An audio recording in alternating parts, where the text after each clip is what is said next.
You want to save money?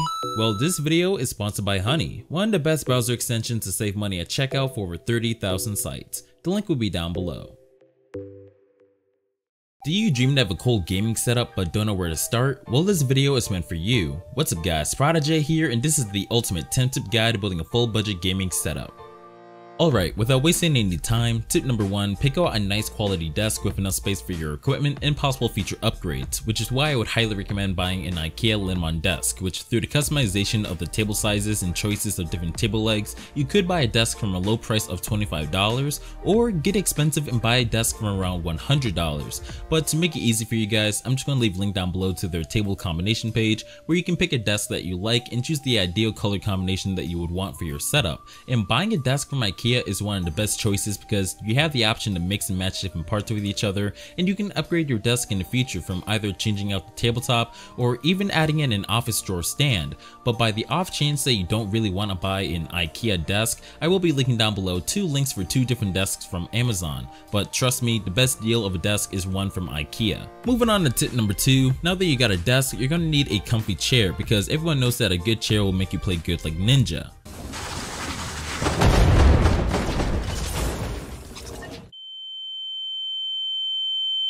But getting serious, you're going to need something comfy if you plan on being at your desk for a couple of hours, whether you're playing video games or even just watching YouTube videos. And when it comes to deciding the budget for a chair, I would mostly recommend a budget from $50 to $80 plus, because at this price range, you can expect most chairs to last a long time as long as you take care of it properly. So I picked out 4 chairs at different price points so you guys can decide which one is best for you. But I will note that all 4 of these chairs are from the same seller known as Best Office, and these chairs don't really have names to them, so I'm going to do my best to label them with my own names. So from left to right, we got a mesh chair going for $45, the gaming office chair for $55, the high back gaming chair for $65, and the last one, the modern executive chair, which is actually my chair, going for about $80. Now I will note that all 4 of these chairs have a weight limit of 250 pounds, and the last 3 chairs use pneumatic leather, which is basically artificial leather. But anyways, when it comes to picking out one of these chairs, you should know that they're built kinda in the same way, as they all have the same movement features and they all have a fair amount of comfort. Although I will say that the mesh chair will most likely be the least comfortable as the arms are fully made out of plastic compared to the other chairs. But if you're looking for my opinion on which chair to buy, it would have to depend on what type of style you prefer. Some people may want to get the gaming chair for a gamer type look, while others might want to get one of the office chairs for a clean, simple look, which is why I bought the modern executive chair. But in the end, it really all comes down to personal preference and your budget, as not everyone can buy a $300 DX Racer chair, which in all honesty, it isn't really worth the money in my opinion. Next up for tip number 3, we gotta talk about probably the most expensive part in a gaming setup, the PC. Now just get this out of the way, there are 3 main tips that you must know about PCs. Number 1, it is highly recommended that you do not buy a pre-built PC because 9 times out of 10, you can build the exact same PC for cheaper, and in most cases even have better parts than a pre-built one. But I will say that buying a pre-built one has its advantages like professional cable management, better RGB placement, and paying at a monthly subscription. But if you're looking to get a PC at a budget, then you would want to build it rather than buy it. Tip number 2, in most cases, the more money that you put into a PC for a budget, the better the performance will be, but this only applies if you're upgrading crucial parts that matter the most, like the graphics card, the CPU, or the RAM for example. So this tip would not be applied if you had a budget of $500 and you used $300 of that to buy a PC case, which is why it's important to divvy out your budget to the parts that matter the most. And finally, for tip number 3, you always want to get a desktop PC over a laptop, because in order to get the same processing power as a desktop, you're looking at possibly spending about $3,000 for something that can be built in a desktop PC for a third of the price. But speaking of price, how much should you spend for your first gaming PC? Well, if you didn't really have a budget, the lowest price you would go for is about $650, as that price would allow your PC to play many titles at high to ultra settings with FPS counts over 100. But because we're talking about budget prices, I would recommend a budget of $300 to $500 for your first PC, as that allows a lot of headroom for upgrades in the future and allows you to play games at decent settings. And for those of you that don't know what should go into a PC, it requires a CPU, a CPU cooler, a graphics card, a motherboard, RAM, a hard drive, a power supply, and finally a PC case to hold all the parts. But with that all the way, you gotta decide on what your budget will be, because the more money that you put into your PC, the more performance that you'll get, as a $500 PC is gonna be better than a $300 one, obviously. But now you must be wondering on what parts you should get depending on your budget. Well, in the description, I'm gonna list 3 PC builds for $300, $400, and $500, along with 3 extra budget build videos from other people, so you can get an idea of what to look for when choosing your parts. And it would be recommended to use PC Part Picker when picking out parts on your own to see the compatibility of the components. Plus, you may get better deals from other sites like Newegg and such. And if this video gets enough likes, I will start uploading budget PC builds where I'll get a bit more into detail on the parts picked out. But in the meantime, I'll be sure to leave links to everything that I discussed down below. Tip number 4, choosing a high quality monitor, which is important in every single setup because that's going to be the main display for all your PC needs. And when looking for a monitor, you ideally want one that's 24 inches, 1080p or higher, a response time that's 5 milliseconds or faster, and a refresh rate of 60 Hz or higher. So just like the chairs I showed off earlier, I've researched a bit and found 5 different monitors at different price ranges, so you can decide which monitor would be the best fit for you. Now for the $110 monitor, it's 24 inches, has an IPS panel which is great for color reproduction, 1080p resolution, 4 millisecond response time, and a 60 Hz refresh rate. Overall, this is one of the best choices if you're on a budget. Now for the second monitor, is $120 but has some interesting specs like a TN panel which is great for a sharper picture, a 1 millisecond response time, and a 75 Hz refresh rate. So if you want to go a tad bit higher in specs, you may want to consider this as an option. Now for the third monitor, is $150, and unlike the rest, this is a curved monitor, so in the future you could possibly get a 3 monitor setup, so all 3 monitors form a half circle around you for better immersion in games. But other than that, it has a 1 millisecond response time and a 75 Hz refresh rate. Now getting a bit more expensive though, the fourth monitor is $165, but unlike the rest, it's 25 inches, has a resolution of 2560 by 1080, has an aspect ratio of 21 by 9, it's an ultra wide monitor, has a refresh rate of 75 Hz, and then response time of 5 milliseconds. So if you were to use this monitor, it would be great for productivity as you have a bit more screen real estate, and you also would have more FOV in games, allowing you to see more of the environment, which would be helpful in certain games like Battlefield or Call of Duty.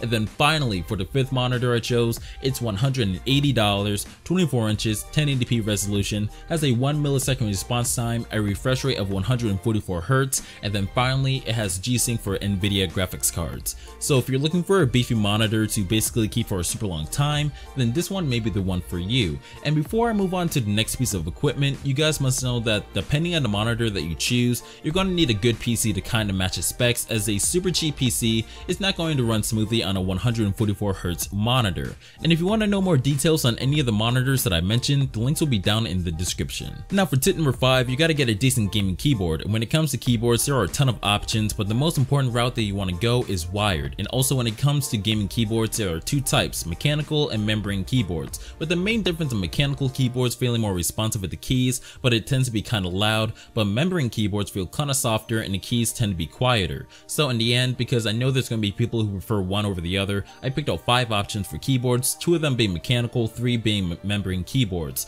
which you should know that membrane keyboards are usually cheaper than mechanical ones in most cases. Now I don't want to take too much time going through all the keyboards because there aren't too many features that really differentiate them from one another except for looks and price. So to keep it brief, my 2 biggest recommendations for keyboards would be the Corsair K55 and the Razer Synosa Chroma. They are both membrane keyboards and they both have great RGB effects, but if you want to have the most control over the RGB features, I would recommend getting the Razer keyboard, as it features the Razer Synapse software where you can program individual keys with different colors and have a lot of customization when it comes to the RGB effects. And I actually own this keyboard as I love the amount of customization they can do with it, and because I am truly a fan of the rainbow effect on the keyboard, as it does look nice. But overall, when it comes to picking out these keyboards, it really just comes down to your budget, your preference of mechanical versus membrane, and the amount of customization that you want. Moving on to tip number 6, it's obvious that you're going to need a decent gaming mouse, but you don't need to spend too much money, as most mice provide similar features like changing the DPI levels, having an optical sensor, or even just having some RGB within it. So when buying a mouse for the first time on a budget, I would recommend spending around $30 or less, as most gaming mice have similar features to one another. Plus there are always cheaper alternatives, so just like the gaming keyboards, I picked out 5 options for you guys to pick from, and like before, I'll try to keep this brief. For the first mouse, the High Rally F300 is a mouse that I own and currently use. It's the cheapest on this list at $17 and offers a fair amount of RGB customization, but not intensively when compared to Razer's products. For the second mouse is $20, and I would recommend this to those of you that would like to play MOBAs a lot, or just any game where it'd be useful to have different commands mapped out to the extra buttons. Moving on to the next mouse, going for $23. This is going to be good for those of you that want to use something lightweight and is somewhat minimalistic, but at the same time offers some RGB options and handles well in games. For the fourth mouse is $30 and is definitely meant for MOBAs, as there's a total of 20 buttons on it, which this is basically an upgrade from the second mouse. So if you care about using a lot of key bindings in games, this is the mouse for you. And then for the final mouse is going for $30 like the last one, and overall I find this to be the best mouse out of the 5 options that I showed, as this includes different features from all of them, like the lightweight design, multiple buttons, fast responsiveness, and offers some RGB options. But in the end, I still recommend that you check out all the mice so you can decide what's best for you, as everyone's going to have their own personal preference on what to get. Now if you find it that buying a keyboard and mouse separately is too much money, I am also going to be listing down below 5 listings of keyboard and mouse combos, all of which costing around $30. So if you're looking for a cheaper alternative, those links will be down below. Now for tip number 7, you're going to need a nice quality pair of headphones, since audio is a necessity when editing a video, playing video games, listening to music, or anything else. So like before, I picked up 5 listings of headphones at different price ranges. Now when it comes to the budget of headphones, you really want to aim for a budget of about $50, but you can go under to around a $30 range. But do note that you do tend to get better build quality the more you spend in most cases. And there are different types of headphones like over-ear, on-ear, open back, and closed back, and more that you may want to research on so you get a better idea of what you would want. But since we're focusing on making a gaming setup, I would recommend using over-ear headphones that are closed back. So for the first option, we got the MPOW H7s. They are $17 Bluetooth headphones with 40mm drivers, 18-hour battery life, and are lightweight, only weighing about 5 ounces. And this is probably one of the best options if you're looking to go on a budget. Next up, we got the One Is All headphones. They are $23 Bluetooth headphones with 40mm drivers, 20-hour battery life, and only weighing about 7 ounces. And as of specs, these are only a slight upgrade from the previous headphones. Now for the third pair of headphones, we got the Avantry ANC headphones. They are $30 Bluetooth headphones with the same drivers as before, 18-hour battery life, and features active noise cancelling, which helps reduce background noise like loud crowds, a vacuum in the house, and etc. So if you're a person looking for less distractions, these headphones are meant for you. Move on to the fourth pair of headphones. We've got the Audio-Technica ATH M20Xs. They are pretty popular $50 studio headphones with 40mm drivers, great build quality, and offers excellent sound isolation. So if you're looking for a pair of headphones to keep for a long time and care a lot on sound quality, these are the best headphones for you. And then finally, for the last pair of headphones, we got the Mixter E7s. They are $50 Bluetooth headphones with the same drivers as before, 20-hour battery life, features active noise cancelling, offers nice deep bass, and can fold into an included carrying case for the headphones.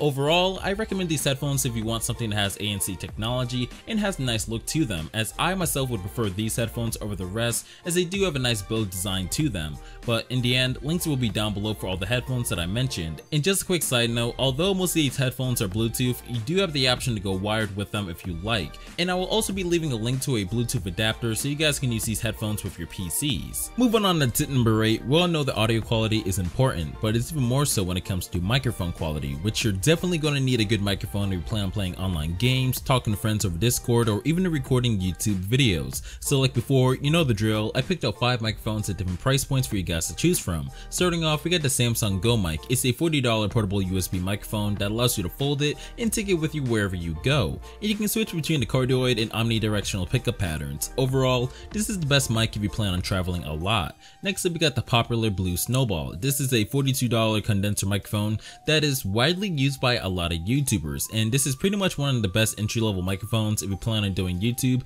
as it does provide great quality for its price. Next up, we got the Fifine K670. It's a $48 USB microphone that I actually did a review on a couple of months ago, and I think this is a great budget microphone, as you can adjust the height of it, control your mic volume, and monitor your sound all by using the microphone itself. Now for the fourth option, we got my all-time favorite, the NW700 microphone kit. This is a $50 microphone kit that basically includes a ton of equipment that will make your setup look more professional and will allow you to upgrade to a better condenser microphone in the future. And in the kit, you get different stuff like the microphone itself, a boom arm, a power supply, a pop filter, a shock mount, and more. And I would recommend this microphone kit because I used this kit for about a year or so for my channel, channel, and the microphone quality is pretty good. And like I said before, you can easily switch out the microphone for a better upgrade in the future, like how I switched out the NW700 for the MXL770, which is my current microphone I'm using right now. And then finally we got the Samsung Meteor mic. It's a $60 studio microphone that's pretty small, has a cardioid pattern, and can easily be folded up so you can take it wherever you go,